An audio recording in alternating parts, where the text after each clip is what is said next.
So I was in the kitchen cooking earlier, and my mother had come into the kitchen. And if you've been watching my videos, you know we don't have a good relationship. I was homeless at 18. I was going to end up homeless again nearly a year ago. When she came into the kitchen, you know, she slammed the microwave, slammed doors, stomp her feet, all that stuff. This is the usual. And I could feel the energy. And the energy felt like hate. And I say it's jealousy because it is. But this felt like pure hate.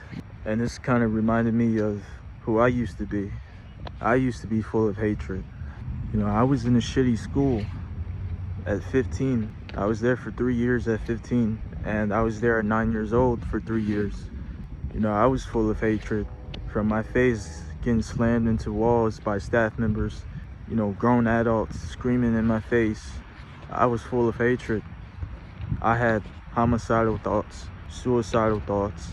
That was the whole reason I was fat at 12, 13 years old.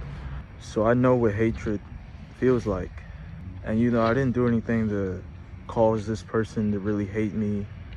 I was at rock bottom at 15 years old. And I put in the work to become who I am now.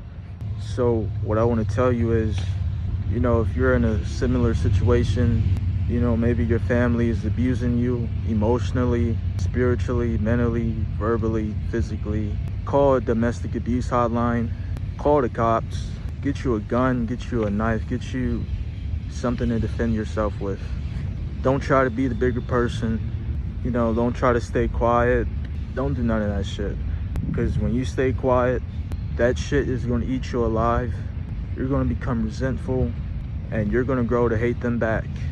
I've already overcome my hatred, but by the time you realize you're full of hate, it'll be too late. And it's a miserable, miserable feeling. Trust me, you don't want to feel it. It's like a cancer that kills you from the inside, emotionally. You know, that was the whole reason I went to a military school, was to escape these people. You know, if you watched my video, you know I quit, I came back. But like I said, if you're in a similar situation, do what you gotta do to get out. You know, get a job, save up for a car, leave the state, leave the country if you want to. You know, go to Job Corps, you know, a program where you have food, water, shelter, and a greater path to a greater life.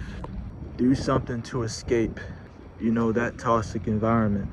Because if I didn't get on self-improvement, if I didn't discover boxing, if I didn't have those role models in the boxing gym, I'd probably be in jail right now. I'd probably be dead, drugged up and homeless. You know, so many bad things. Do what you gotta do to take care of yourself. This is your life. You deserve to feel good. You deserve to be here. You don't deserve to be full of hatred and live a life of misery. Always love yourself.